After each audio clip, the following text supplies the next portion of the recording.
Des Pères Noël, des clowns ou encore des surfeurs, cette année la corrida de Noël se courait pour le Téléthon. Face à l'espace Argence et aux caméras de France 2, les Aubois ont fait preuve d'imagination.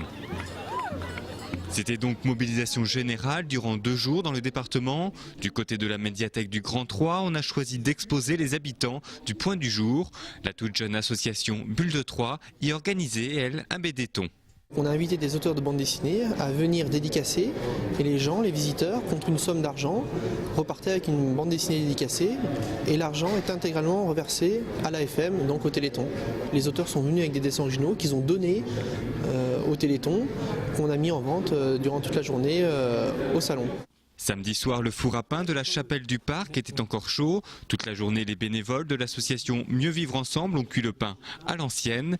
Les miches ont ensuite été vendues pour aider la recherche. On a fait du pain pour le Téléthon. Alors j'ai commandé la pâte, j'en ai commandé 140 kilos. 140 kilos, ça représente 280 boules. On a commencé à 6 h ce matin.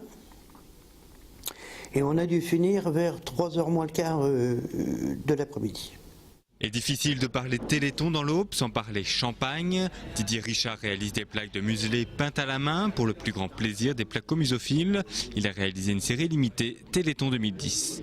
Sur les plaques qui sont présentées aujourd'hui, vous avez le Téléthon, où là cette année à la demande de Vincent qui est là à mes côtés, m'a demandé de dessiner un fauteuil d'handicapé.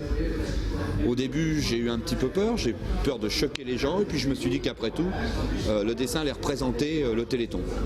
Donc le but du jeu c'était de mettre ce fauteuil d'handicapé en dessin aux couleurs du Téléthon, chose qu'on a réussi, et puis de dire bon bah maintenant voilà, on vous présente la plaque 2010 pour le Téléthon. Depuis 1997 j'ai décidé de ne pas arrêter. Voilà. Donc que ce soit les autistes, que ce soit les gens qui sont aveugles, que ce soit pour aider à la réfection d'une salle des fêtes, d'une toiture ou autre, je me bats à chaque fois en permanence pour donner un coup de pouce. Toutes ces plaques, Didier Richard les réalise gracieusement et l'an prochain, comme de nombreux autres, il sera encore au rendez-vous du Téléthon.